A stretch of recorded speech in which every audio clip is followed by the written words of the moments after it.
সীমান্তের আরো খবর নিয়ে জয়পুরহাট থেকে আমাদের সাথে যুক্ত হচ্ছেন সহকর্মী মোয়াজ্জেম হোসেন। মোয়াজ্জেম, বর্তমানে সীমান্তের পরিস্থিতি কেমন দেখছেন? নতুন করে আর কাউকে পুষিনের চেষ্টা করা হয়েছে কিনা, সব মিলিয়ে সেখানকার পরিস্থিতি জানাবেন। চলতি ধন্যবাদ আপনাকে। আপনি যেমনটি বলছিলেন যে সীমান্তর উত্তেজনা সারা বাংলাদেশের ন্যায় জয়পুরহাটেরও সীমান্ততে চরমভাবে উত্তেজনা বিরাজ করতেছিল কিছুদিন ধরে। তবে গতকাল যে বৃদ্ধকে নিয়ে যে পুশিং এর যে ঘটনা নিয়ে যে উত্তেজনা ছিল সেটি কিন্তু আজকে নাই। আজকে আমরা সকাল থেকে আমরা লক্ষ্য করেছি এবং স্থানীয়দের সাথে কথা বলেছি, বিজিবির সঙ্গে কথা বলেছি। তারা বলছে যে এখানে কোনো আর পুশিং এর কোনো ঘটনা নাই। এখানে একেবারে শান্ত এবং কোনো সমস্যা নাই।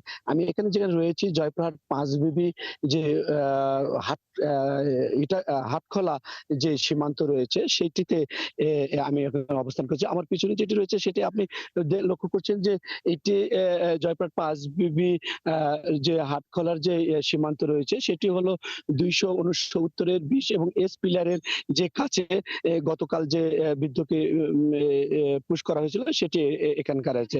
আমি আপনাকে বলে রাখি যে জয়পুরহাটে মোট ২৬ কিলোমিটার সীমান্ত রয়েছে যেটি ২০ বিজিবি এবং ১৪ বিজিবির আওতাধীনে এ এ এ এ এটি রয়েছে।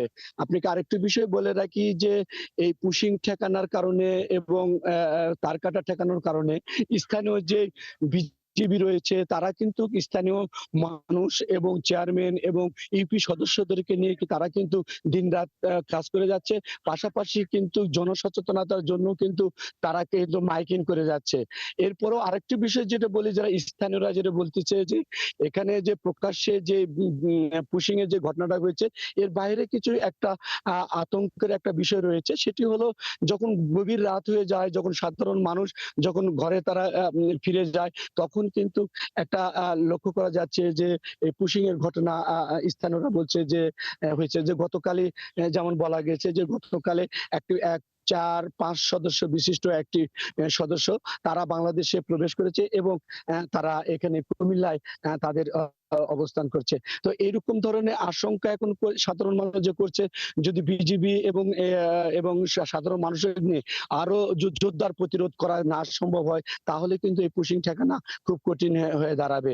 যদিও এখন জয়পুরহাটের যে সীমান্তগুলো রয়েছে সেগুলোতে অনেক শান্ত রয়েছে। আপনাকে বলে রাখি যে পশ্চিমবঙ্গ নির্বাচনের পর থেকে কিন্তু এই সীমান্ততে চরমভাবে উত্তেজনা হচ্ছিল। শুধু পুশিং নয়, এখানে জয়পুরহাটের তার কাটার বিষয়টা নিয়েও কিন্তু এখানে চরমভাবে উত্তেজনা দেখা দিয়েছিল। এই ছিল চৌকি জয়পুরহাট পাঁচবিবি সীমান্ত এলাকা থেকে। মোয়াজ্জেম, ধন্যবাদ আপনাকে। আমাদের সাথে এই সীমান্তের খবর জানাতে জয়পুরহাট থেকে যুক্ত ছিলেন সহকর্মী মোয়াজ্জেম হোসেন।